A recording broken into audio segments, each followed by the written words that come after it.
সামনে জামাই ষষ্ঠী, সেই জামাই ষষ্ঠীর জন্যে আজকে একটু রিহার্সাল করলাম।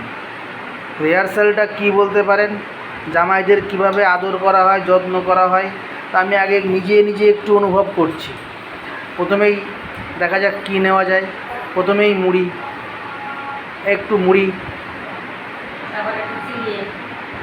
মুড়ি চিড়েটা আজকে নেই। পাশের থেকে আমার পিসি বলে দিচ্ছে চিড়েটা খেতে হবে, তা চিড়েটা নেই, ছিল। হ্যাঁ, খইটাও নেই, এত কিছু খাওয়া যাবে না, গরম খুব। হ্যাঁ, এই এবার এবার এবার আখের গুড়, আখের গুড়, আখের গুড়টা এই চলে এসছে আখের গুড়। আরে বাহ বাহ বাহ বাহ।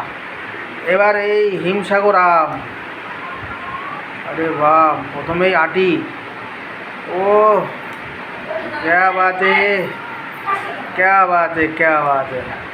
এই বছরের প্রথম কাঁঠাল ভাঙা হলো। কাঁঠালের কোয়াগুলো এত বড় বড়, বাবা, তো ভাবাই যায় না। দেখুন কত বড় বড়, ওরে বাবা, কি বড় বড় কাঁঠালের কোয়া।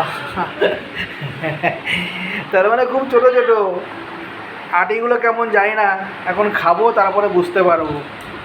ঠিক আছে, যাই হোক, তোমাদের যদি প্র্যাকটিস করার দরকার থাকে তাহলে এইভাবে প্র্যাকটিস করে একটু খাবে।